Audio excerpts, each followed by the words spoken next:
వంటలు డాల్మిచారి, తేజస్వి. ఈనాటి ఈ ప్రదర్శనను ప్రేక్షకులు వీక్షించి అలరించగలరు.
అయ్యో ఇంకేముంది, 4 రాళ్ళు వెనకేసుకొని పిల్లలకు పెళ్లి చేస్తుంటారు.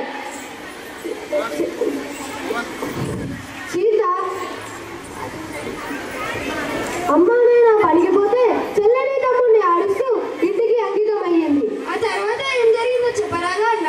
అయ్యో ఏం చెప్పమంటావు, ఇంటి పనులను చేసారా, వంట పనులను నేర్చారా, పత్తి చెల్లికి పోయారా, కొవ్వొత్తి బతుకాయరా, తరిగిట జూమ్ సరిత. అయ్యో ఇంకేముంది, 4 రాళ్ళు వెనకేసుకొని పిల్లలకు పెళ్లి చేస్తుంటారు. అదే జరిగితే కథకి అర్థమేముంది. ఆ ఊరికి శ్రావణి టీచర్ వచ్చింది. అందరి టీచర్లలాగా కాకుండా బడియేడు పిల్లలు ఎవరెవరున్నారో తెలుసుకొని వాళ్ళ తల్లిదండ్రులతో మాట్లాడి పాఠశాలలో చేర్పించింది. అలానే శివయ్య ఇంటికి చేరుకుంది. ఏముంది, గౌరమ్మ సీతని ఇంట్లో దాచి అట్లాంటి పిల్లలు మా ఇంట్లో ఎవరు లేరని చెప్పి ఉండవచ్చు. నువ్వు అతిగా ఊహించకు. రాజు ఊహించింది నిజమే. అప్పుడు ఏమైంది? వినరా సోదర చదువుల తల్లి సీత గదలిప్పుడు. శివయ్యకు శ్రావణి టీచర్ ఏం చెప్పిందయ్యా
శాపం